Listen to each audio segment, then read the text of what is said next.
अस्सलामुअलैकुम एवरीवन। आज हमारा लॉ ऑफ टॉर्ट्स का 7 लेसन है जिसमें हम पढ़ेंगे remedies available in law of torts. तो जैसा कि आपको मालूम है कि लॉ ऑफ टॉर्ट्स जो है वो रेमेडी के प्रिंसिपल पे बेस करता है। अब रेमेडी क्या होती है? रेमेडी होती है कंपनसेशन। जब किसी का राइट वियोलेट हो जाता है तो उसको जो कंपनसेशन प्रोवाइड की जाती है as a redressal of violation of right, उसको हम रेमेडी कहते हैं।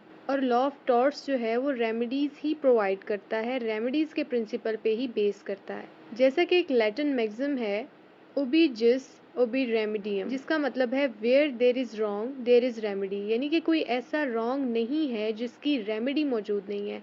अगर किसी के साथ रॉन्ग कमिट किया जाता है या रॉन्ग कमिट होता है तो उसको उसकी रेमेडी भी प्रोवाइड की जाती है। तो इसमें वो ये कह रहा है कि यहाँ पे कोई ऐसा रॉन्ग नहीं है जिसकी रेमेडी प्रोवाइड नहीं की जाती। इसका क्रॉस रेफरेंस है article 199 of constitution of Pakistan 1973। अब वो कहता है कि टॉर्ट्स में दो तरह की रेमेडीज होती हैं। काइंड्स ऑफ रेमेडीज हमारे पास हैं judicial remedies and extra judicial remedies. अब हम पढ़ लेते हैं जुडिशियल रेमेडीज।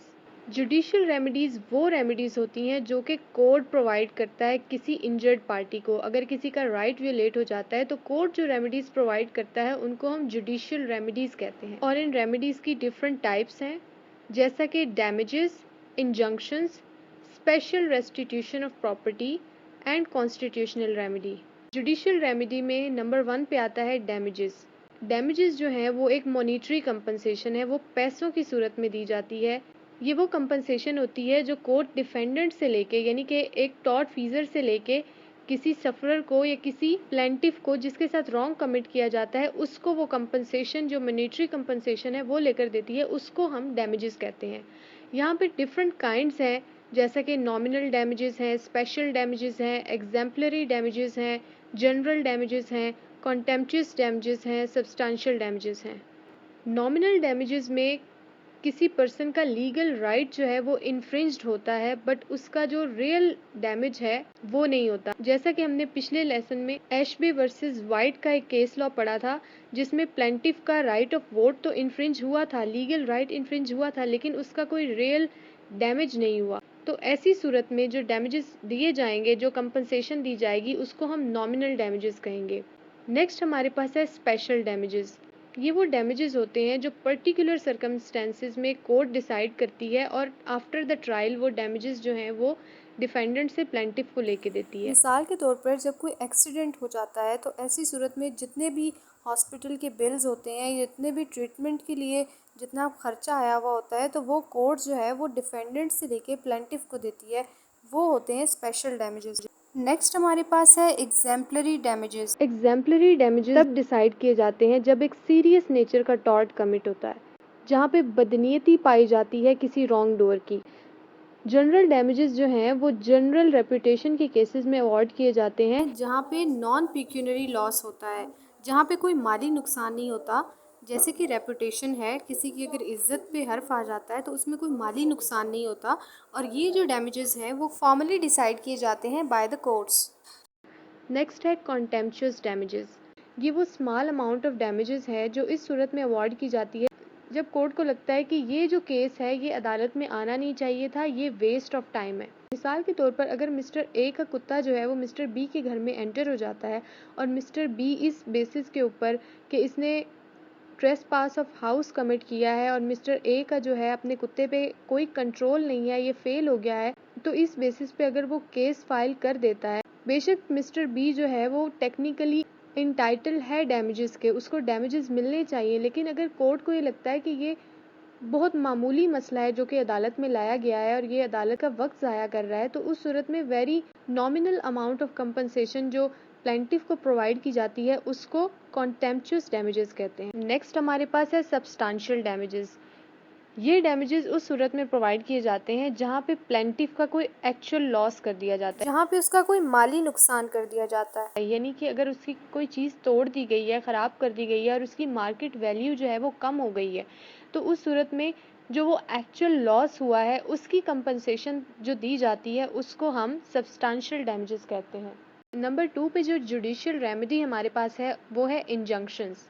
इंजंक्शन कहते हैं कोर्ट के ऑर्डर को। जब कोर्ट किसी पार्टी को कोई ऑर्डर करती है तो उसको हम इंजंक्शन कहते हैं। ये नेगेटिव भी हो सकती हैं और पॉजिटिव भी हो सकती है, यानी कि ये किसी काम से मना करने के लिए भी हो सकती है और किसी काम को करने के लिए भी हो सकती हैं।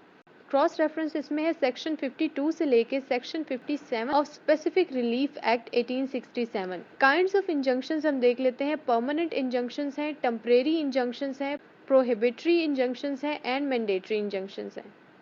नंबर 3 पे जो जुडिशियल रेमेडी हमारे पास है वो रेस्टिट्यूशन ऑफ प्रॉपर्टी है। स्पेसिफिक रेस्टिट्यूशन ऑफ प्रॉपर्टी की जो रेमेडी है वो उस सूरत में अवार्ड की जाती है, ग्रांट की जाती है, जहाँ पे जो डिफेंडेंट है उसके पास किसी प्रॉपर्टी की इल्लीगल पोजेशन हो। यानी कि अगर किसी बंदे ने हमारी किसी प्रॉपर्टी के ऊपर नाजायज़ कब्जा कर रखा है तो हम उसके ऊपर रेस्टिट्यूशन ऑफ प्रॉपर्टी का केस फाइल कर सकते हैं। इसमें इन रियल एक्शन जो रिलीफ लिया जाता है वो कि मेरी प्रॉपर्टी मुझे वापस कर दी जाए, और इन पर्सनल एक्शन जो रिलीफ लिया जाता है वो ये कहा जाता है कि मुझे जो इसके डेट्स हैं वो दिए जाएं, इस प्रॉपर्टी से जितने भी उसने बेनिफिट्स लिए हैं या जितने भी उसने इस प्रॉपर्टी से फ़ायदे उठाए हैं वो सारी चीज़ें मुझे दी जाएं।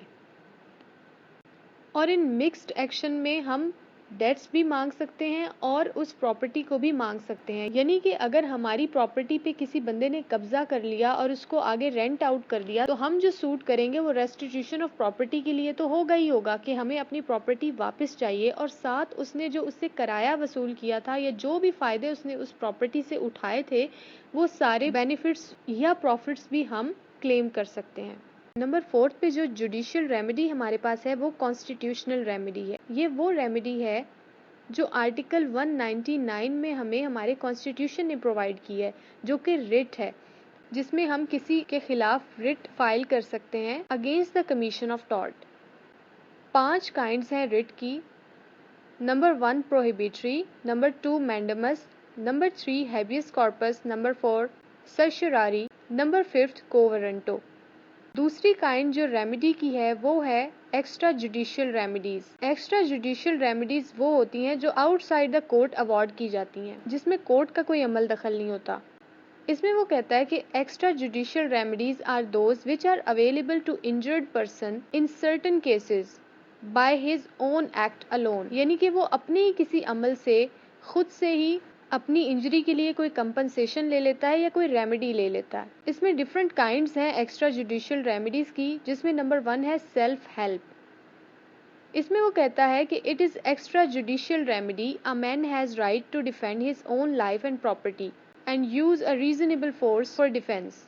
इसका मतलब ये कि हर इंसान को कॉन्स्टिट्यूशन जो है वो राइट ऑफ लाइफ प्रोवाइड करता है। उसका ये हक है कि वो अपनी लाइफ और अपनी प्रॉपर्टी को प्रोटेक्ट कर सके, और अगर कोई उसके ऊपर अटैक करता है और उसके पास कोई रीजनेबल टाइम नहीं है कि वो पुलिस को या किसी और अथॉरिटी को अप्रोच कर सके, तो ऐसी सूरत में अगर वो अपने सेल्फ डिफेंस में कोई एक्ट करता है तो उसको हम सेल्फ हेल्प कहेंगे। वो जस्टिफाइबल होगा और वो हमारे लिए एक रेमेडी होगी और एक्स्ट्रा जुडिशियल रेमेडी होगी, जो कि हमने आउटसाइड द कोर्ट अपने आप को प्रोटेक्ट करने के लिए ली है। फॉर एग्जाम्पल, जिस तरह से रोड पे छोटे मोटे एक्सीडेंट्स हो जाते हैं और जिसका नुकसान होता है वो उससे उसकी कंपनसेशन ले लेता है। इससे क्या होता है कि इंसान कोर्ट कचहरी के चक्कर से बच जाता है और उसको कंपनसेशन भी मिल जाती है। इसका क्रॉस रेफरेंस है section 96 of Pakistan penal code, जो कि हमें प्राइवेट डिफेंस प्रोवाइड करता है, प्रॉपर्टी का भी और लाइफ का भी। नेक्स्ट हमारे पास है एक्सपल्जन ऑफ ट्रेसपास। इसमें वो कहता है कि अगर किसी बंदे की प्रॉपर्टी में कोई इंसान जानवर चरा रहा है तो उस सूरत में वो उन जानवरों को वहां से निकाल सकता है, और अगर कोई बंदा उस प्रॉपर्टी में से गुजर रहा है या रास्ता बना रहा है तो उसको भी वो रोक सकता है, यानी कि एक्सपेल कर सकता है, निकाल सकता है अपनी प्रॉपर्टी में से। नेक्स्ट हमारे पास है रिसेप्शन। इसमें वो कहता है कि अगर किसी पर्सन की मूवेबल प्रॉपर्टी किसी ने छीन ली है, उस पर कब्जा कर लिया है मूवेबल प्रॉपर्टी पे, तो ऐसी सूरत में वो अपनी प्रॉपर्टी को वापस लेने के लिए जो भी एक्ट करता है आउटसाइड द कोर्ट, जैसा कि उससे छीन लेता है अपनी प्रॉपर्टी, तो ये जो सेल्फ हेल्प होगी इसको हम रिसेप्शन कहेंगे। नंबर 4 पे जो एक्स्ट्रा जुडिशियल रेमेडी है वो है अबेटमेंट ऑफ न्यूसेंस। न्यूसेंस होता है इनकन्वीनियंस। जब कोई इंसान हमारे लिए कोई इनकन्वीनियंस क्रिएट करता है, कोई परेशानी खड़ी कर देता है, किसी लाउड म्यूजिक की सूरत में, कोई गड्ढा खोदने की सूरत में, कोई कचरा फेंकने की सूरत में, या फिर स्मोकिंग की सूरत में, या किसी भी तरह से हमारा जो इन्वायरमेंट है उसको ख़राब कर रहा है या हमारे लिए कोई इनकन्वीनियंस क्रिएट करता है, तो उसको हम कहते हैं न्यूसेंस। इसमें वो कहता है कि अगर कोई न्यूसेंस हो रही है, कोई बंदा इनकन्वीनियंस सोसाइटी में क्रिएट कर रहा है, तो उसको हम कोर्ट में जाने के बजाय हिमसेल्फ ही हम अगर उसको अबेट कर लेते हैं, रिमूव कर देते हैं, तो उसको हम अबेटमेंट ऑफ न्यूसेंस कहते हैं। ये भी हमारे पास एक एक्स्ट्रा जुडिशियल रेमेडी है कि लॉ हमें कहता है कि हम खुद से भी ये काम कर सकते हैं। कोर्ट का टाइम वेस्ट करने के बजाय हम खुद से भी उसको रिमूव कर सकते हैं और उस इनकन्वीनियंस को दूर कर सकते हैं। उम्मीद है आज का लेसन आपको समझ आया होगा। दोबारा मिलते हैं किसी नेक्स्ट लेसन के साथ। तब तक के लिए अल्लाह हाफिज।